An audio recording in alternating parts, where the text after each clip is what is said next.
must be the greatest. I told the world, I thought the God ever gave. The best ever. Welcome to the DL Boxing Podcast. I am your host, Coach D, along with co-host neighborhood hero Ryan Rios and Bad Chaz, where we talk about the sport you and I love, boxing. Welcome. This is episode 35. Thank you guys for tuning in. Neighborhood hero Ryan Rios, let him know what's on tap, man. Yeah, we're going to talk about that fight recap with Canelo and Ryder, man. Great fight. Yeah, it was nice to see Canelo out in Mexico, man. Yeah. Bad Chaz, tell him what else is on tap. Oh, you know what? We're going to talk about Fight Week, man. That's going to go over the fights that are going to take place on ESPN this weekend and Showtime, so you guys tune in. Absolutely. But before we get into those topics, guys, we have a special guest. Yes, we do. Let me introduce him. Working out of the Zoom corner, hailing from San Antonio, Texas, he is a former professional boxer and now trainer to world-class fighters. Ladies and gentlemen, Rick Nunez. What's up, Rick? What's up, bro? What's up, guys? How y'all doing? Oh, pretty good, Rick. Thank you so much for taking the time out to be with us on the DL Boxing Podcast. Let's go ahead and get this interview on the way. So, Rick, tell us how your journey began, man. From the very beginning to how you became a professional boxer, and then now as a world-class a trainer, man. You know, as a young kid, my uncle used to take me to the gym every now and then. I think I was like about 7 or 8, you know, and he would take me, you know, I'd go a day or two, you know, we couldn't really afford to pay the membership. I think it was like $20 at the time. You know, my mom didn't have that extra $20, you know, so he would take me like here and there, you know, not too often. But, you know, after that, like I was just really just caught up in the street, you know, I was all about the streets, man. So I guess when I turned about 23, like I really like dedicated myself 100% to the sport. You know what I mean? So from the age of 23, man, I haven't left the gym ever since. You know, I've been there every single day, man, day in and day out. So it's just been crazy, man. Wow. That is certainly a commitment that one makes to the sport. Rick, now, as we said, you are now a full-time trainer. Take us through a day, what your day's like. What is a typical day for Rick as a trainer? Right now we're in training camp in Vegas. We're getting ready for a fight with Omar Juarez. We're fighting two-time world champion, former world champion, Rances Barthelemy. So our day starts about 8:30 in the morning. We get up, we go to the boxing gym. We're there till about noon. Go take a little lunch break, you know, come back, relax a little bit. Then we're usually back at the fitness gym around this time. Actually, Omar's over there right now. I was feeling a little under the weather, man. I don't know how. I got a cold out here and it's hot as hell, man. I don't even know how the hell I got a cold. So I was kind of basically staying away from him today, but feeling a little bit better. So we'll be back at it tomorrow. Fantastic. And like you alluded to it, Rick, this Saturday, May 13th, your fighter, Omar Juarez, will be taking on what, in my opinion, is his biggest challenge of his young career. What are some things that you made sure were done in camp to give Team Relampago the best shot at obtaining that victory, man? You know, he just trained like never before, man. Like we didn't cut him no slack this camp. We were just on him the whole time. You know, I think we've dotted every I, crossed every T, man. It's just been like a complete grind. Like I tell him, man, we've like actually trained him like a damn animal this camp. I think every other camp before this, we've had some sort of injury, whether it be a rib, a hand, or whatever. And this one, we've had no injuries at all. We know Rances goes left, he goes righty, he goes lefty. So, you know, we prepared for everything. So I'm expecting us to come out victorious. Wow, absolutely. We can't wait to watch that Saturday night, Rick. I'm going to pass it over to Bad Chaz for some further questions. Hey, what's up, Rick, man? How you doing? So Bad Chaz. Thanks for coming on, bro. Hey, I really appreciate you repping our merchandise, too, when you're out there, man. Yep. That goes a long ways. Sure. You know what? I had a question. You know, we watch these fights sometimes, man, and these professional fighters, and they'll, you know, be in the ring and during a round, and you know what, they're losing the round, or you know what, they need to make like some kind of an adjustment or something, and they'll go back to their corner, you know, in between the rounds. And man, I hear some of these things that the coaches are telling them. They're not giving them real like clean and clear, concise instructions, and kind of just yelling at them. Just go out there and, you know, F them up. And you know what? They kind of go back out there and they have the same bad round again. What are some things that you do in your corner, to give a clear, concise message, keep your fighter calm, and, let them know that, hey, you just need to go out there and just make this little adjustment, do this. What are some things that you do in the corner to keep your fighter kind of in gear and kind of go back out there and win that round?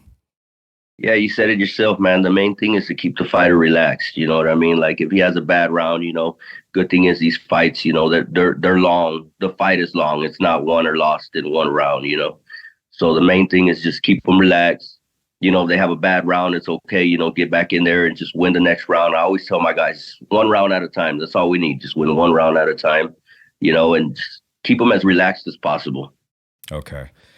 All right. And then my next question is, what are, you being a coach for so many years, you got to work with, mitts and stuff and different types of mitts. They have, focus mitts, micro mitts, the bigger mitts for power and stuff. What are some mitts that you like to use, to kind of focus on maybe, getting that fighter a little more precise and precision in his punches or kind of exploring to where he can open up and have more combinations in his arsenal?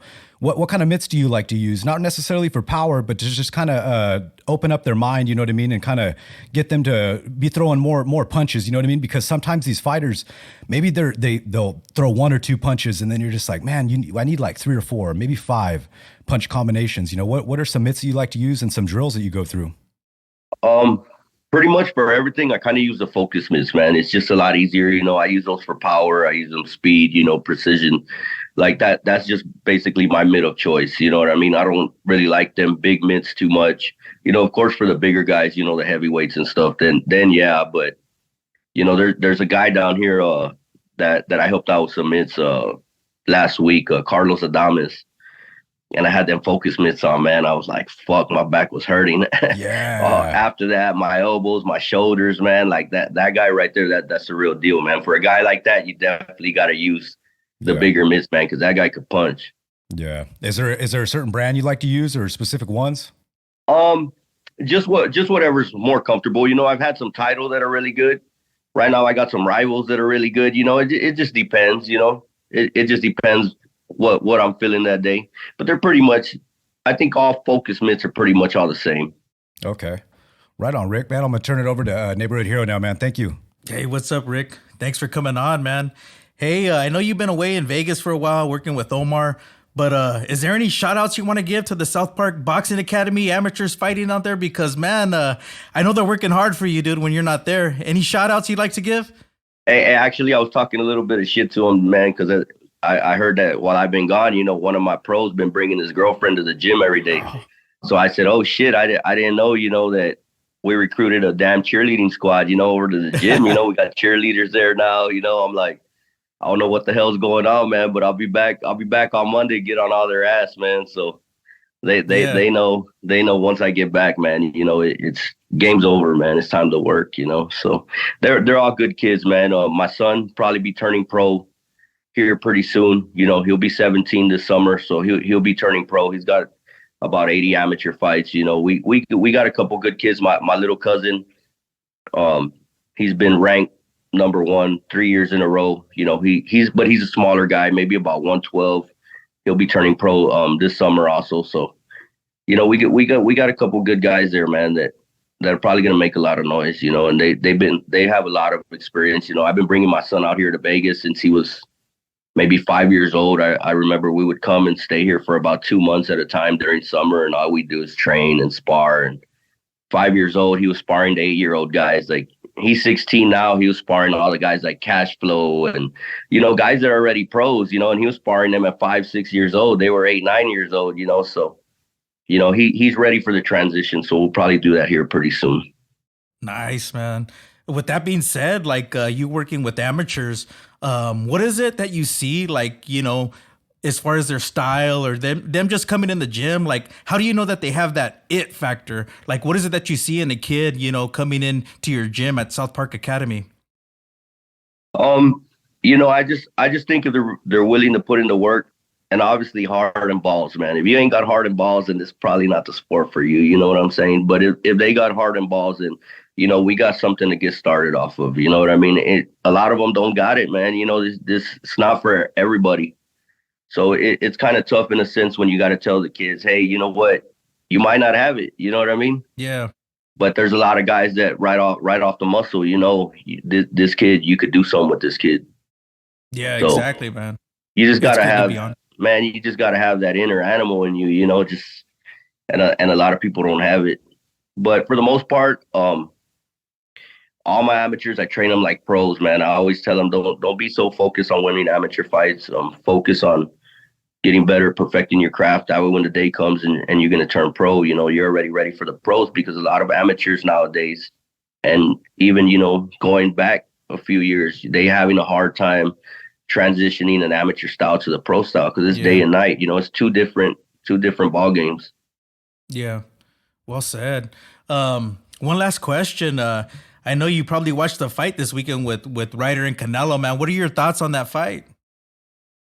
I think it was a good fight. A lot of people were saying Canelo lost it. I don't think he lost it. Like, you're not gonna knock everybody out. That's just the nature of the sport. Everybody wants to see knockouts. Everybody expects Canelo to knock everybody out. But that's just not the reality of it. You're not gonna knock everybody out. I think he did good. I think he won almost every round. I mean, he dropped the guy. He dropped him again. They called it a slip, so I just think for the people that are saying, oh, he lost it, he this, he that, come on, man. He's sold out a 62,000 people stadium. You know what I mean? Like, nah, he's still there, man. He's still there. Obviously, there's some tough fights ahead for him against younger guys, but we'll see how that plays out. Awesome. Yeah, 100%. Well said, Rick.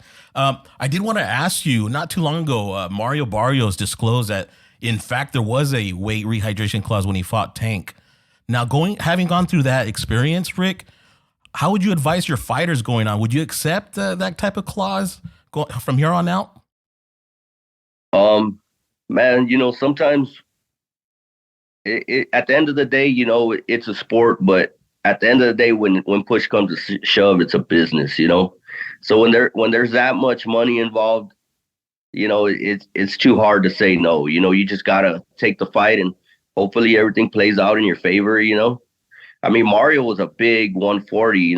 He was huge. He always struggled to make the weight, and Mario's just not that type. If this would have not came out with Ryan as far as the rehydration, Mario would have never said nothing. He's just not the type to make excuses. He takes his L's, the way he takes his wins, man. So he's just not the type to make excuses. And yeah, we knew that, but I mean, it is what it is. He made some life-changing money, so he really didn't lose. He lost a fight, but he really didn't lose if you look at what he made, Yeah. Well said, Rick. Yeah, that's totally understandable. Yeah, absolutely. This next question is a question I like to ask the trainers that come onto the DL Boxing Podcast. Rick, so if you can build the perfect fighter, who would you choose for these 5 attributes? Number 1, speed. Oh, Manny Pacquiao. Nice. Second attribute, power. Mike Tyson. Ring IQ. Man, that's a good one. Maybe Lomachenko. Nice. Speaking of Lomachenko, next one, footwork. Footwork. I'd probably have to go, maybe like a Bam Rodriguez or Lomachenko also. That's my guy. Nice, man. Nice pick. And last but not least, Rick, the chin. The chin. Oh, man. I don't know, man. That's a tough one. Let me see. Let me think about that one. You caught me off guard with that one. The chin, man. I don't know. Maybe like Antonio Margarito or something. That guy was crazy. You hit that guy with a car and he kept coming. Well said, brother. Yeah, hey, that's not a bad choice, man. That guy could take a punch, man. Awesome. He was crazy, man. Yeah, he was. Hey, man, before I let you go, I got to ask you, there was this footage of you guys were in the corner with Mario Barrios, and someone took out a comb and started combing Mario Barrios' hair. Yeah. Who was that, man? You guys have a dedicated hairdresser? Yeah, man. Guilty, man. I'm guilty. That was me, man. Yeah. You gotta make him look good, right? He had that hair, and that shit would always go on his face, and he says, "Hey, in the corner, man, and my hair goes in my eyes. Just do me a favor, just knock it back." I said, "Shit, got a comb in your bag?" He goes, "Actually, I do." I said, "Shit, give me the comb, man. I'll comb that shit back. Whatever we need to do to win the fight." You know what I'm saying? Yeah, that's awesome. Oh, thanks for sharing that with us, Rick. Before we let you go, any last words for all the boxing fans around the world, Rick? Oh man, I just want to thank everybody for supporting us. You know, everybody back home supporting the gym, supporting Omar. You know, he's been in a tough camp. He's been down here for 2 months. You know, I've been down here for 6 weeks. Thank my guys back home, man, for running the gym. Little shout out to my sponsors, Gomez Law Firm, AAA Garcia Bell Bonds. You know, just people that help us out, man. You know, they've been helping us since we didn't have anything, you know, and hopefully we could continue to produce. Absolutely. That's what it's all about. Hey, man, good luck Saturday, May 13th. We'll be tuning in, and all the best, Rick. With that said, I will sign off. Thank you, brother. You guys, man. Thank you. Thanks, Rick. Yes, sir. All right, guys, well, it's time to recap the fight that happened last weekend, and that was the big fight over in Estadio Akron in Guadalajara, Mexico, and we had none other than Saul Canelo Alvarez successfully defend his undisputed super middleweight championships of the world with a unanimous 12-round decision over John Ryder. And, man, before we get into the fight, Neighborhood Hero Ryan Rios, how epic was that Canelo entrance, man? Oh man, dude, it gave me chills, man. Yeah, it was like great. I thought it was like one of the best ones he's ever done. And another fight that I can compare it to was when Earl Spence fought Mikey Garcia, and those two right there, man, were probably some of the best ring walks I had seen in a long time since for Fernando Vargas, man. And it was badass. Dude. Yeah, the Estadio Akron was just on fire, right? The fireworks left and right, spectacles, mariachis, you know, everything was just on point, man. It was just beautiful to watch. Yeah. Speaking about the fight, Bad Chaz, Canelo goes a distance with a tough and rugged John Ryder. Tell us how the fight went, man. Oh man, it was entertaining, man. Like going back just a little bit, that ring looked super small with all of those fans and supporting 18 by Canelo, 18, man. Yeah, it that looked was- like it was just swallowing it, but you know, and I thought, man, like I don't see how Ryder's gonna pull this off. Like these people are all cheering and rooting for their fan. You know that he brought it home, the king. But man, you know what? I watched that fight, and you know what? I think Canelo looked good, you know, coming back, you know, with an injury and stuff and kind of, you know, working out some kinks, you know what I mean? And kind of getting a little bit of ring rust out of the way. But he still looked impressive to me. He looked compact. He looked tight. You know what I mean? He threw some really nice punches and, you know, was able to throw a nice clean 1-2 in the fifth round and put Ryder on the canvas. But you know what? I thought, all right, now Canelo's on him. He's going to stick on him and he's going to wear this guy down. But you know what? Ryder came back and he woke up, man, from the dead, and he looked stronger and he was staying in that fight. And anyhow, you know, I still think that, you know, after that occurred in the fifth round, I think that Canelo still managed to kind of land the better punches, you know what I mean? And still look like he did in the beginning. And ultimately, you know, kind of wearing down Ryder, you know, he showed a lot of facial injuries and stuff, but man, he was just tough and he wasn't gonna quit. Oh, absolutely. And he went down like a true warrior. And I think it was an excellent performance. Yeah, I agree with you, Bad Chaz. And talking about John Ryder, I found this article by Legionnaire Combat Sports describing John Ryder. So he had a broken nose, swallowing blood, hurt numerous times, fighting at 5,000 feet above sea level, fighting in Mexico, 18 by 18 foot ring, like you mentioned, small ring. Canelo Alvarez in front of you, knocked down in the fifth. He had the option to stay down, but he decided to get up, and he went the distance with the champ, man. That is John Ryder for you, man. Just a performance that you really admire, right? As you know, for Ryder, for sure. Both of them performed well, but Ryder as being the challenger, where everybody's expectations was for Canelo to take him out, you know, no further than the sixth round, right? Yeah. So I think those expectations really caused a lot of people to give Canelo unfair criticism. What do you think about that, Neighborhood Hero Ryan Reels? Yeah, you know what? I thought Canelo looked good, dude. And Ryder, man, they call him the gorilla for a reason. That's dude. right. And you know, Ryder beat Jacobs, dude, and Jacobs kind of took it to Canelo, dude. Ryder wasn't just no pushover, dude. Nope. But like Rick said, dude, I still believe, you know, Canelo's that guy, dude. And you know, people might question him being, you know, the face of boxing in other countries, but in Mexico, he's still that face. You know what I mean? And so I thought Canelo, dude, won every round, dude. I mean, almost every single round. He looked good. He hurt Ryder, dude. But again, dude, Ryder's just that tough, dude. He displayed a lot of grit, and he just didn't want to quit, dude. And when you get the best of your opponent and a lot of times, dude, they rise to that occasion. I felt like Ryder did, and Canelo just was this close to getting him out of there. Even maybe even a stoppage, dude. Yeah. But Ryder hung tough, and he gave the fans a good fight, dude. And I was impressed with both, honestly. Yeah, 100%. I agree, man. People don't realize that. Hey, this was likely the best rider he's ever been, right? Yeah. Like you said, getting up for this fight with Canelo. With that said, Bad Chaz, Canelo started his pro career at the age of 15, so he's 17 years in the pro game. That's a lot of camps, a lot of wear and tear. 63 fights in, 17 years as a pro. It's just a natural progression, right? To kind of see Canelo not be like he was 5 or 8 years ago, right? Yeah. I mean, what do you say to those people that?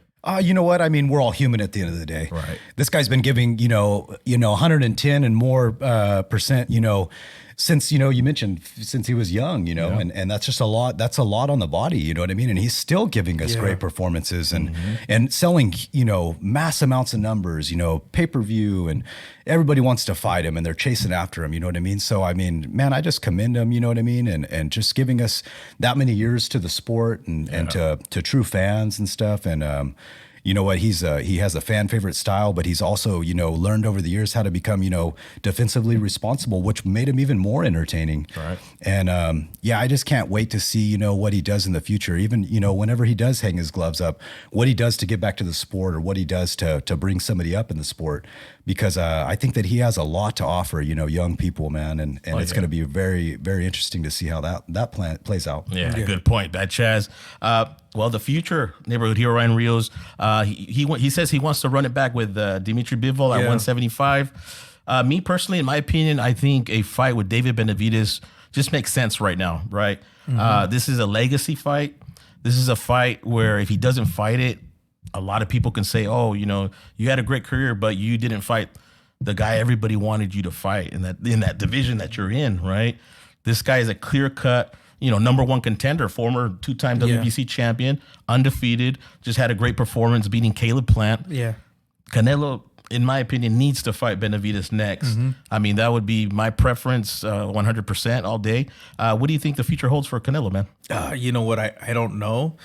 It all depends on what Canelo wants to do at the end of the day. Yeah. But I agree, man. I want to see Benavidez Canelo fight, dude. And I feel like that brings more money, more excitement, more fans. And, the winner of that should go after Bivol. Yeah. You know what I mean? So I agree with you, dude. I think Canelo Benavidez is more appealing, man. Absolutely. A lot more, appealing. Absolutely. Bad Chaz, looking at a Canelo Benavidez fight, that's a 50-50 fight, right? Canelo still looks good. I don't see Benavidez having an easy time with this Canelo at all. Absolutely not. Right. But you know what? Before I agree with you. I think that this would be the whole risk reward thing. I think that this would be bringing bigger money. It's what the division he's best at. Working in that weight class, and maybe down the road he can fight Bivol again. But I think that him fighting Benavidez would be make more money. I mean, it would just be easier to make, and I really don't want to see him get back in there with Bivol for some reason. But I think that if I would like to see David kind of go through Ryder. Yeah, that would be a good fight too. First, and then Canelo sit back and you know what I mean, like let him go through a little punishment or a hard job, and then now I'm healed up and ready to rock and roll. So then I'll take the fight. Yeah. Play it like that. Yeah. But if they could make it in September, that would be obviously the optimal fight. Yeah. Canelo versus Benavidez for the undisputed super middleweight title. Man. I mean, that's the fight we look forward to. It was a great fight. Thank you, Canelo, for bringing that fight to Mexico. I'm sure all your true fans truly appreciated that. So congratulations to Saul Canelo Alvarez on your victory. All right, guys, it's Fight Week. All right, guys, let's preview the card from Stockton, California, which will be on ESPN Plus. We will have Amado Fernando Vargas be on the undercard. He will face Bernardo Manzano in a 4-rounder. Neighborhood hero Ryan Rios. Amado's been looking good lately, right? Yeah, no, he has, dude. He's starting out fast, dude, and he's getting a little bit more pop to those punches, dude. So I expect the same, dude. I want him to start out fast, dude, and just load up on that power and hopefully gets the guy out of there, man. Yeah, I agree. Yeah, so good luck, Amado, on your fight. All right, guys. Also on that card, which is the main event, we have the return of the WBO middleweight champion, 13-0, 8 KOs, Janibek Alimhanala. He will take on Steven Butler, who is 32-3, one draw, 26 big wins by way of knockout.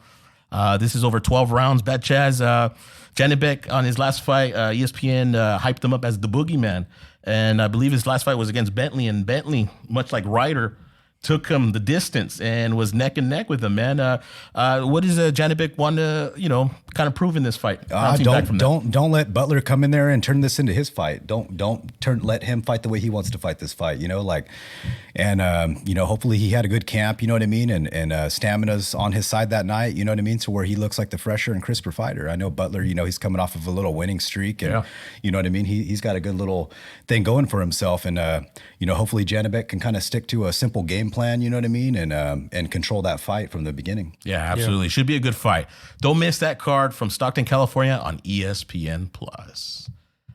All right, guys. Also, this Saturday, we have the big card out of Las Vegas via Showtime. And on the co-main event, we're going to have Rances Barthelemy, 29-2-1 with 15 KOs. He will take on Omar El Relámpago Juarez in a 10-rounder, guys. Omar is 14-1 with 5 KOs. Neighborhood Hero Ryan Rios, we talked to Omar last week. He's locked in and focused. Probably his biggest challenge to date. What do you expect to see in this fight, man? You know what, man? I love Omar, dude. Yeah, just his attitude, just his whole mentality, dude, is just next to none. You know what I mean? And I feel like he's locked in, like you said. I feel like he's gonna follow a game plan. Rick, pretty much said, like, we've never had him train like this before, and he's gonna go in there, pretty much relentless, dude. And I'm looking for Omar to look spectacular, dude, look impressive, and hopefully he gets the winner of that Rolly main card fight, because I would like to see Omar be a world champion soon, man. Yeah, well said. So catch Barthelemy versus Juarez, the co-main event. All right, guys, and in the main event, we have the return of Rolando Romero, 14-1 with 12 KOs. He will take on replacement Ismael Barroso over 12 rounds. Barroso is 24-3 with 2 draws, 22 big wins by way of knockout. This is for the interim WBA super lightweight title. Bad Chaz, Rolando Rolly is coming off his knockout loss to Tank Davis. He's fighting a guy with 22 knockouts and 24 wins. He's got to be careful, right? Yeah. Rolly's pretty aggressive in the ring, though. He's different, So I mean, I think he's going to kind of go in there and display some dominance over his opponent. You know what I mean? Kind of fighting his style. I mean, you guys see it how he punches these guys, and he can play. He knows how to play dirty. Yeah. I think that this is a good fight for Rolly to kind of get back in the ring. You know what I mean? After coming off of his loss against Tank and kind of put his name back in the hat.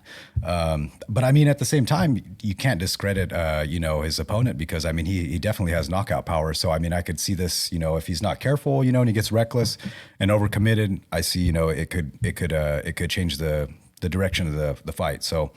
But at the end of the day, I think Rolly Romero, he's going to go in there and kind of make an impression, to kind of get his name back out there with some of the bigger names in that division. Yeah, well said, Bad Chaz. Neighborhood Hero Ryan Rios, Rolly Romero, this is his debut at 140. Yeah. He was shrinking himself to 135, and he said it numerous times that, it's really hard for him to get down to 135. So like I said, this is his first fight at 140. Do you expect to see a stronger Romero in this fight?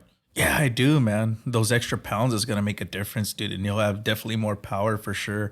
But let's see in that stamina department, dude, if it goes, the distance, dude, it's hard to say. But, I feel like he can load up on that power more and just be just stronger in the early rounds, dude. Yeah, absolutely. So don't miss this Saturday night, Rolando Rolly Romero versus Ismael Barroso. All right, guys. Well, that concludes our podcast. I want to say thank you to Rick Nunez. Thank you for taking the time out and, speaking with us. That was great to hear from the trainer of Omar, right? Neighborhood Hero Ryan Rios. How would you take away from that? Yeah, dude, interview? I want to shout out Rick, man, and just I've been a big fan. You know what I mean? And I like everything that they're doing out in San Antonio. Yeah. Just a good dude. I hope you get better, man. I want to see you in that corner, dude, and provide the best instructions to Omar, because we're rooting for him, man. Let's go, Rick. Let's get that victory. Yeah, absolutely. Bad Chaz, it was nice of him to share, the type of gear he uses, kind of give us that information, how to train for combination punches. What'd you take away from the interview, man? Oh, you know what? Just a down to earth dude. You know what I mean? That's kind of found himself, giving back to the community, like or young men, you know what I mean, and kind of shaping and building character. But he's worked his way up, and he's working with elite fighters on a professional level, and who much more to deserve it than some dude like that, you know what I mean? Like, just kind of shows a lot about his personality. He's helping us out, wearing our merchandise, and Right. and you know what I mean, I just commend him and say thank you very much, man. It was nice having you on. Yeah, absolutely. Thank you so much. Any shout outs, guys? Neighborhood Hero Ryan Rios. Yeah, I would like to give a shout out to Shelly from the print shop, man. She's the one that does these cool shirts for us and sends them out. I just want to say thank you. You're always on point and much appreciated. Yeah, thank you, Shelly. Thank you.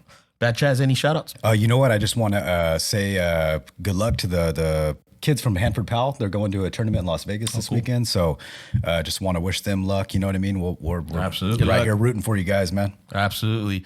Best of luck. With that said, I'd like to shout out sound guy Rob, cameraman Liam. Thank you so much for your help. You, the viewers, thank you for tuning in. We greatly appreciate it.